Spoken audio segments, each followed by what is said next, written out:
join NDTV initiative. Come, donate, let's rebuild Wayanad.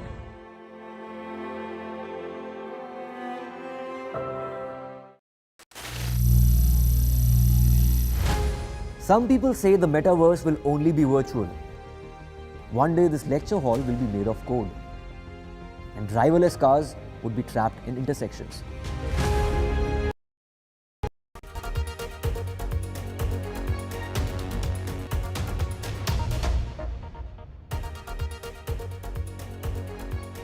You are watching The World 24/7 on the NDTV network. I'm Parmeshwar Bava. We've got an action-packed bulletin lined up for you. India is on a diplomatic roll this week. Let's begin with the headlines we're tracking currently.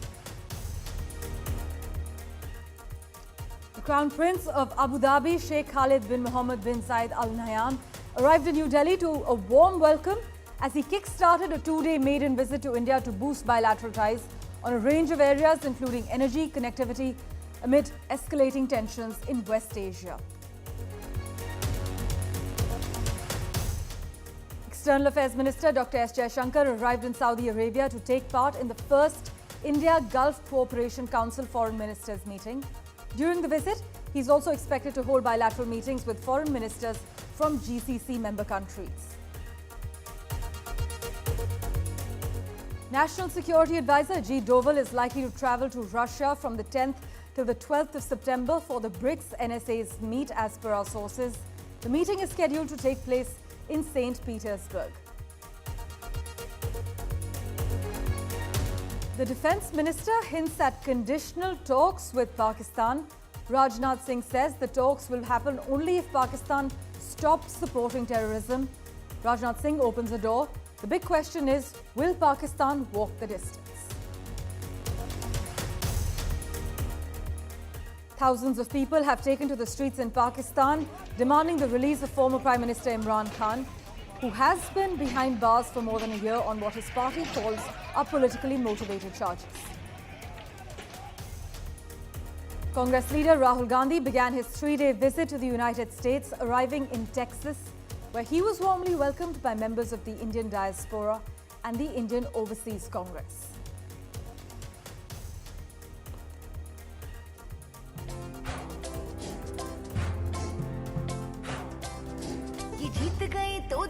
खुशियां ही खुशियां ना जा हमारी हारिस ये कमला हारिस जीतेगी तो ना. The US presidential election 2024 has embraced a desi touch with the release of a new Bollywood-themed song, Nacho Nacho.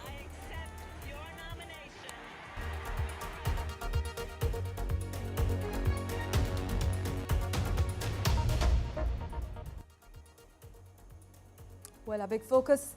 The Crown Prince of Abu Dhabi is scheduled to meet our Prime Minister today and hold discussions on a wide range of areas of bilateral cooperation. I must inform you that this is Zayed Al Nahyan's first visit to India as the Crown Prince of Abu Dhabi, and he is accompanied by several ministers from the UAE government as well as a business delegation. He is also scheduled to call on President Draupadi Murmu and will visit Rajghat in order to pay tribute to Mahatma Gandhi. But tomorrow, the visiting Crown Prince will visit Mumbai to participate in a business forum in which business leaders from both countries are expected to participate. According to the Prime Minister's office, I must inform you that India and UAE, the trade between both our countries rose to $85 billion US. This is in the year 2022, making the UAE India's third largest trading partner for the year 2022-23 and India's second largest export destination. India is also the UAE's second largest trading partner. Here's a little context for you.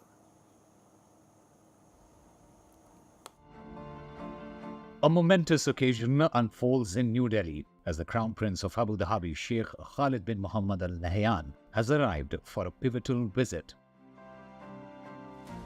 This trip signifies not only a strengthening of ties but also marks the future leadership of the UAE, with Sheikh Khalid set to be the next king.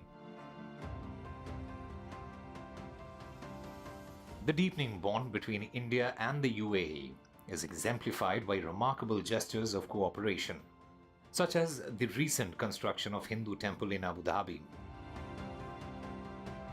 A gesture of goodwill and mutual respect between the nations. The Indian diaspora, numbering over 3.5 million, plays a crucial role in the UAE, contributing significantly to its economy and cultural landscape. This vibrant community underscores the deep-rooted connections between our people. Trade between India and the UAE has surged, with bilateral exchanges reaching nearly $60 billion annually.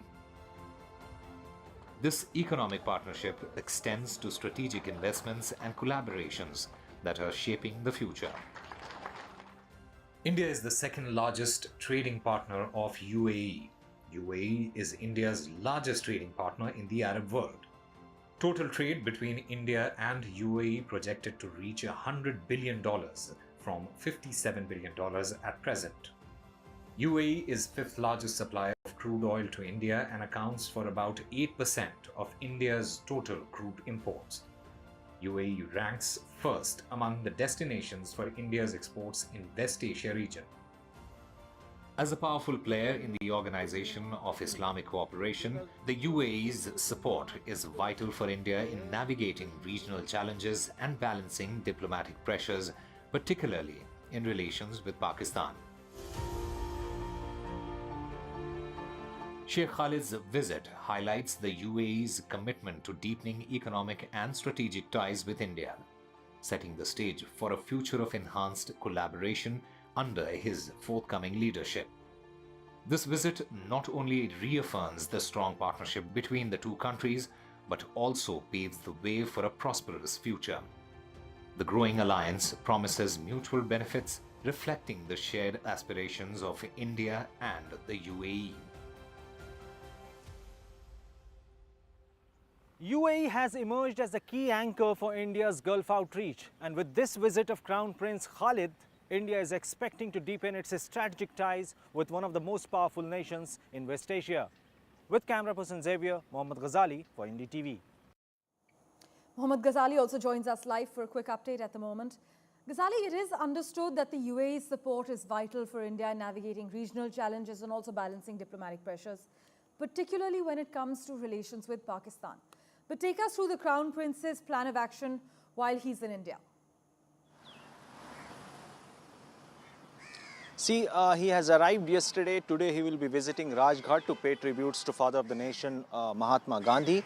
He'll also be having a bilateral meeting with Prime Minister Narendra Modi, wherein we are expecting that key issues will be discussed, like why his visit is very significant, because for the first time India is also investing in the second generation of leadership in the UAE, because he is poised to replace his father as and when he is appointed as the king or the president of that West Asian nation UAE.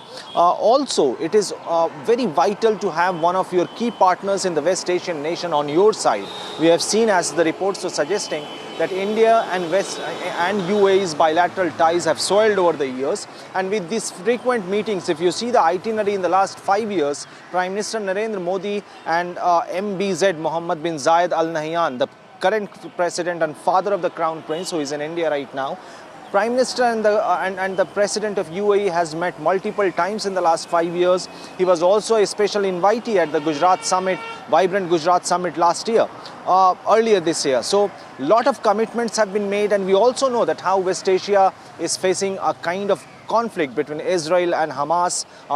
People in Gaza are suffering. So amid all this, it is also a big challenge for India to navigate through this difficult situation in the West Asia, because India and West Asia's relations are deepening individually with every country. You have powerful nations like UAE, Saudi, Qatar, Bahrain, Oman, and these countries also kind of are the leading source of our oil and natural gas supply from there. So India has to navigate through all these challenges, because India also maintains its relationship with Iran, Israel, as well as these Arab countries. So navigating through these challenging times, having one powerful country on your side is always going to help India in maintaining its relationship in West Asia. As always, Gazali, thanks so much for joining us for the crucial update. Do stay on with us for the next update as well. External Affairs Minister Dr. S. Shankar, who's currently in Saudi Arabia for a key Gulf summit, will travel to Germany and Switzerland later this week on an official visit. Mr. Shankar will reach Berlin on Tuesday for a 2-day official visit, his third visit as Foreign Minister to Berlin. And then in Germany, He will be meeting the German Federal Foreign Minister as well as the leadership and other ministers from the German government. The aim there is to review bilateral relations between India and Germany. After which, he's also going to be heading, he has a packed schedule. In fact, he's going to be in Switzerland from the 12th to the 13th. The Gulf Cooperation Council, though, in Riyadh, is a political and economic union of 6 countries in the Gulf region: Saudi Arabia, the UAE, Bahrain, Qatar, Kuwait and Oman. Let's go across to Gazali for a quick update. Gazali, first the Middle East, then Europe. Take us through Dr. Jaishankar's key meetings this week as well as the planned agenda. Yes, Dr. Jaishankar has already arrived in Riyadh in Saudi Arabia because he's going to be there for 2 days for a meeting with the GCC, the Gulf Cooperation Council of these Arab countries, where our foreign minister will be meeting with the foreign ministers of other Gulf countries, which is going to be called the first India GCC foreign ministers meet. Why this is significant? Just an extension of what I was reporting a short while back, that India is deepening its ties with Arab countries. Why this is significant? Because most of these Arab countries also account for our largest trading partner. 3 important nations, Qatar, UAE and Saudi, also accounts for most of our expat population who are from India. Then we are heavily reliant upon them for our energy, oil and natural gas needs. But besides that, there are many challenges as well for which Mr. Jaishankar, the foreign minister, is there to meet the foreign ministers of other Gulf nations. One being the conflict in West Asia, because since India maintains its relations with Israel, Iran and Arab countries, so navigating through it, because India is not a major player when it comes to conflict in West Asia. And primarily due to that, India is also facing security challenges in the Red Sea when it comes to the sea route navigation or sea route trade. We know how Houthis are attacking and stopping any ship which is moving either towards Israel or moving outside from Israel towards any other country. So to navigate through these challenges, the Foreign Minister of India, Mr. Jaishankar, is in Arab country. In Saudi Arabia, he will be attending a 2-day event, and then he will move towards Europe, Switzerland and Germany, where he will also aim to deepen their ties with these European countries, because we are also kind of dependent on them for trade ties, and to ensure that our relationship with both the region in the Arab world and in Europe deepens further when it comes to trade and investment. This trip is very significant. Thanks so much, Gazali, for joining us with those crucial updates.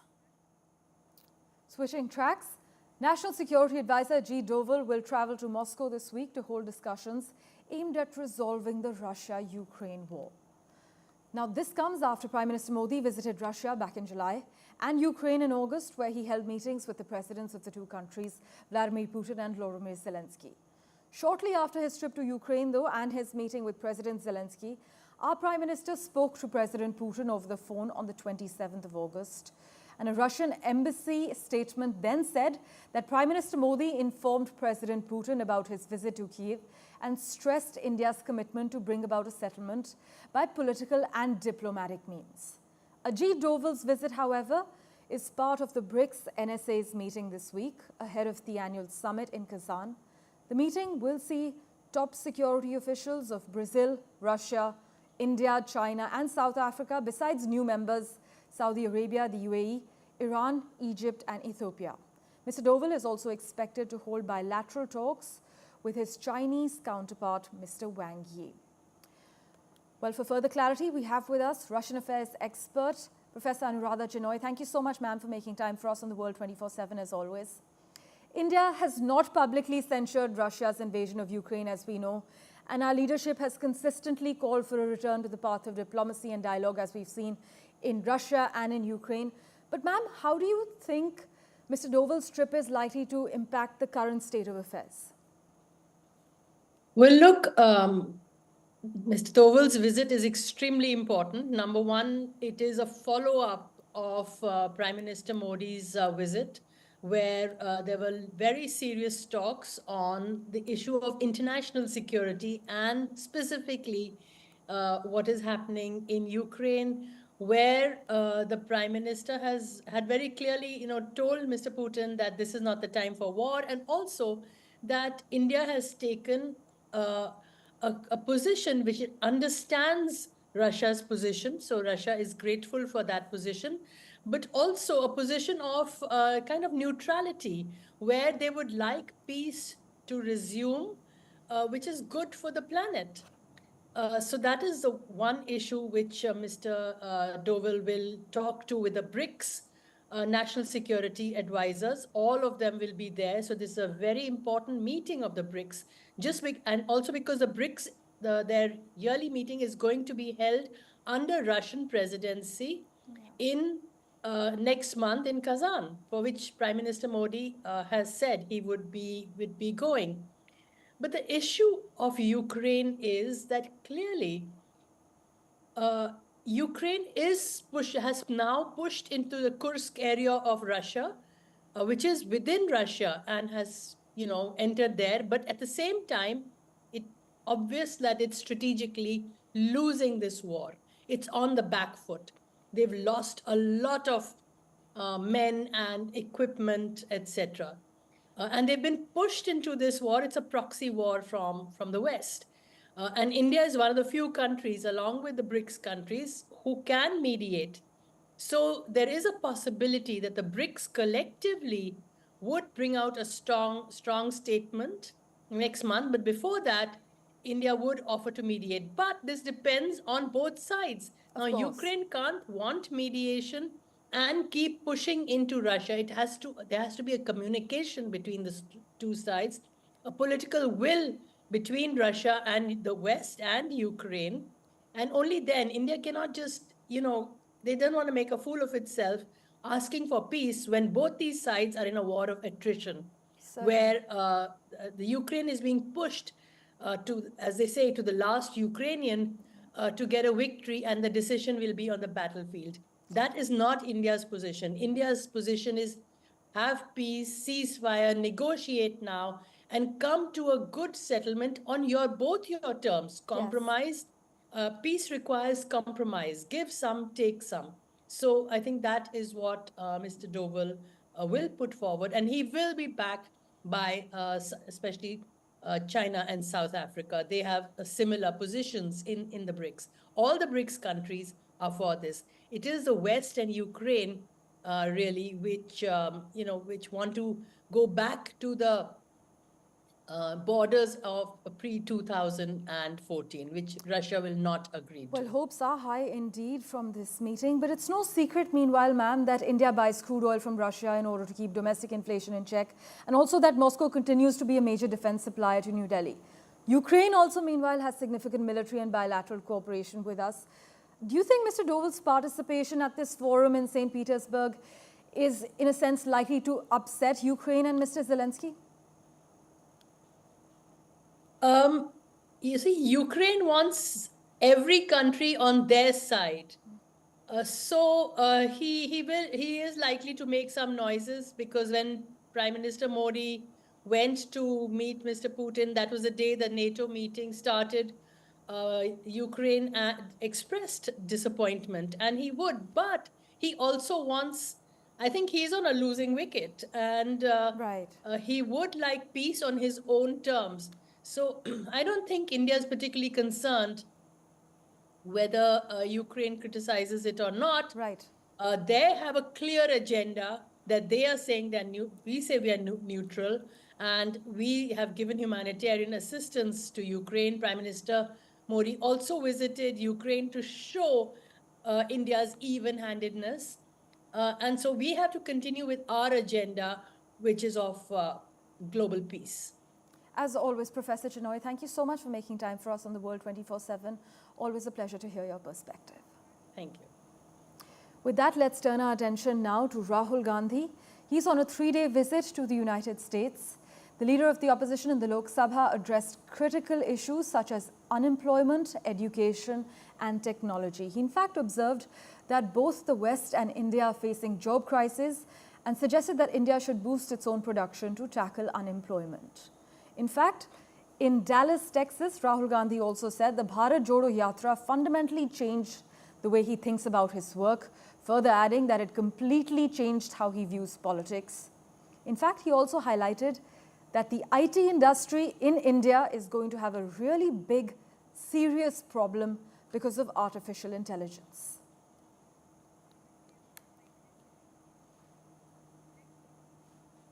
Well, news and updates continue in a moment right here on NDTV 24/7. We're slipping into a very short break for now.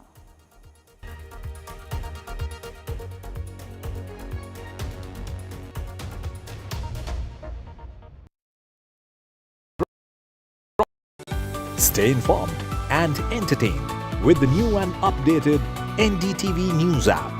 You can watch all our channels live, listen to podcasts, read breaking and exclusive news from around the world and more. Download the NDTV app today and get access to the best journalism and storytelling on your smartphone or tablet. The NDTV app. News that matters to you. Landslide devastation in Kerala's Wayanad. Join NDTV's initiative. Donate for Kerala.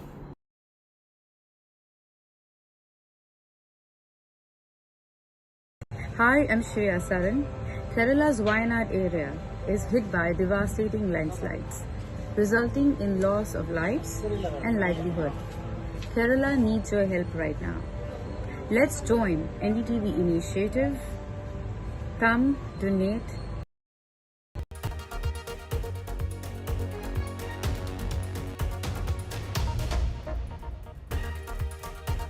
Welcome back. Let's get you news from the neighborhood. Thousands of people have taken to the streets in the Pakistani capital demanding the release of former Prime Minister Imran Khan, who has been behind bars for more than a year on what his party calls are politically motivated charges. But this was the first time since Mr. Khan's arrest a year ago that the PTI was allowed by a Pakistani court to hold a rally on the outskirts of Islamabad.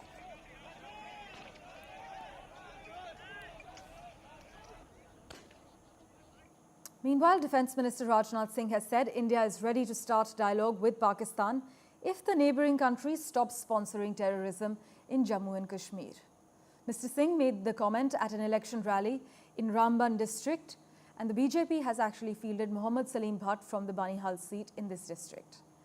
Mr. Singh said if Pakistan does one thing, that is stop giving support to terrorism, who would not like to improve relations with neighbouring countries? Because I know the reality that you can change a friend, but not your neighbour. In fact, he made these comments at a rally in Banihal. Pakistan से बातचीत करने की बात कुछ लोग करते हैं। मैं कहता हूं पाकिस्तान एक काम कर दे, आतंकवाद का सहारा लेना बंद कर दे। कौन नहीं चाहेगा कि हमारे पड़ोसी देशों के साथ रिश्ते बेहतर हों? क्योंकि इस हकीकत को मैं जानता हूं बहनों भाइयों, जिंदगी में दोस्त बदल जाते हैं लेकिन पड़ोसी नहीं बदलता है। My colleague Mohammad Gazali is tracking the finer details for us. He joins us live at the moment. Gazali, so the Defence Minister has, in a sense, said there's a conditional dialogue, open doors for Pakistan on certain terms? Oh yes, he is reiterating what we had seen during 99's Mr. Vajpayee's government when he used to say that we can't change our neighbors, and that is exactly what he's hinting, that relations can only improve if Pakistan doesn't back terrorism. And just a short while back we were also gathering some reports that there is infiltration bid near Jammu, and a terror operation, a counter-terror operation has been launched by the Indian Army there. So just hours after the Rajnath Singh, the Defence Minister of India, hinted that perhaps India and Pakistan can sit for dialogue or can sit for talks, the condition being that Pakistan should stop terrorism, has been reiterated. It's very significant because just a couple of weeks ago, the Foreign Minister of India, Mr. Shankar, has also said that we are not in any zone right now where we can continue talks with Pakistan until it stops terrorism. And in the last 1 year or so, if you see in the recent past, Pakistan has not changed its attitude towards India. It continues to foment trouble in Indian territory in Jammu and Kashmir. We have also seen how drones have been used by Pakistan to push drugs, counterfeit currency in India, and that is why this statement is very significant, that until Pakistan mends its ways, stops supporting terrorism, till then there would be no dialogue. And for dialogue, Pakistan will have to withdraw its support to terrorism from its territory. As always, Gazali, thanks so much for joining us with the latest. Meanwhile, world number one Jannik Sinner, who won his maiden slam at the Australian Open in January, produced a brutal display of baseline power as he became the first Italian man to win the US Open with a 6-3, 6-4, 7-5 win over American Taylor Fritz in the final on Sunday.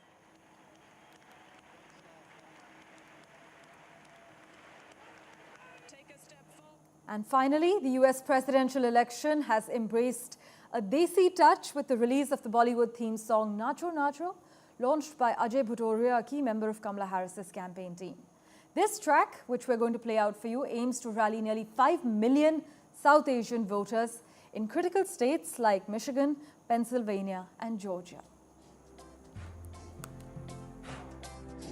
ये जीत गई तो दिल में खुशियां ही खुशियां नाचो हमारी हारिस ये कमला हारिस जीतेगी तो नाचो नाचो नाचो नाचो नाचो नाचो नाचो नाचो नाचो नाचो नाचो नाचो नाचो नाचो नाचो I accept your nomination. Well, thank you for watching this edition of The World 24/7. We'll keep tracking the latest updates for you. Do stay tuned.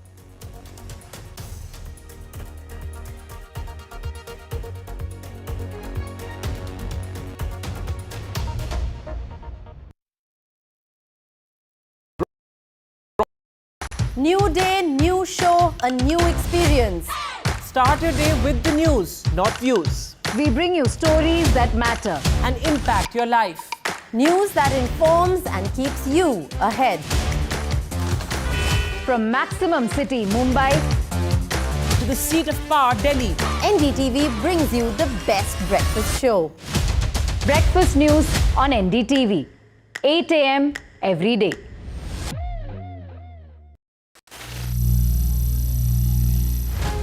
Some people say the metaverse will only be virtual. One day this lecture hall will be made of code, and driverless cars would be trapped in intersections. But even in this maze of the future, you can't wish away health. It's time to become more resilient.